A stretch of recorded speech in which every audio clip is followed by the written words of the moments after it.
Hi guys, it's me, your Ate Lirs, and welcome to my vlog. So for today's video, I'm gonna show you how I pack a fragile items.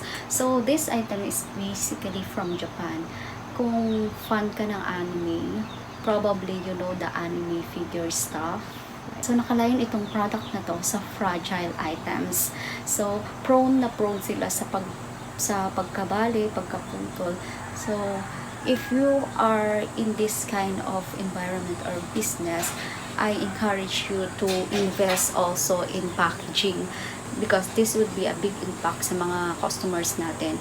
In this kind of business, ang mga nagiging customer natin is the collectors or the resellers. So this video is not just applicable to anime figure but also sa mga fragile na items. If you want this kind of stuff, anime figure, you are collector or the beginning ng collector, reseller, you can visit our page, the Kuya Lirs Toys. Mercari is also available there and pwede din po kaming mag-hunt ng mga items for you. These are going to pack these items. No? Okay, I'm going to pack these items. If you are watching the One Piece anime, you probably know them. This is the cupboards from Monoland and Oden. This was sold as a set and this has no box. Or we can just say that its condition is loose.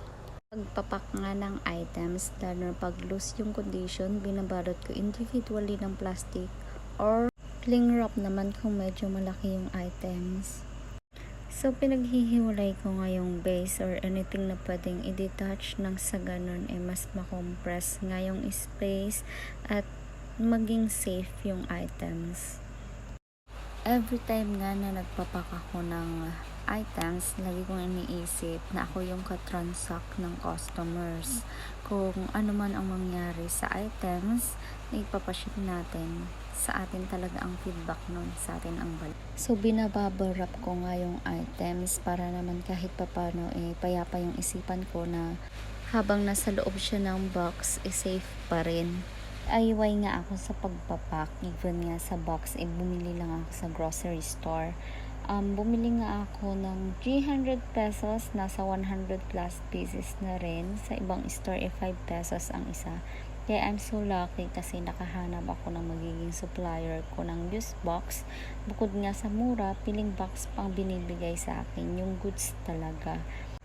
Kung balak nyo nga din na mag-DIY ng packaging ng box, I suggest na box ng gatas or coffee ang gamitin nyo dahil makapal nga ito at kayang i-secured ang mga fragile na items. So, itong mga used box nga ang ginagamit ko kung ang courier ko is JNT or Flash. Pag LBC naman, pinaplastic ko lang at bubble wrap yung items. Kasi hindi naman sila nag-a-accept ng own box unless wala talaga silang available na box na kasya yung items mo. By the way, nagpalit nga pala ako ng box dito. Yung mas malaki kasi hindi talaga kasya yung items. Makapal naman yung box na nahanap ko kaya goods naman. So after nga ng pag-box ng items, binubble wrap ko na nga to ng block para kahit nga madaganan ng ibang items, carry pa rin. It's not so expensive naman ang bubble wrap compare sa items na semi-secured natin. Maybe we should serve what is the items deserve. So we are now in my favorite part, yung paglalagay ng fragile tape sa ating package. We put a fragile tape to inform the courier na fragile yung items natin. And I assume na magiging gentle sila pag nakita nila yung fragile na note or tape.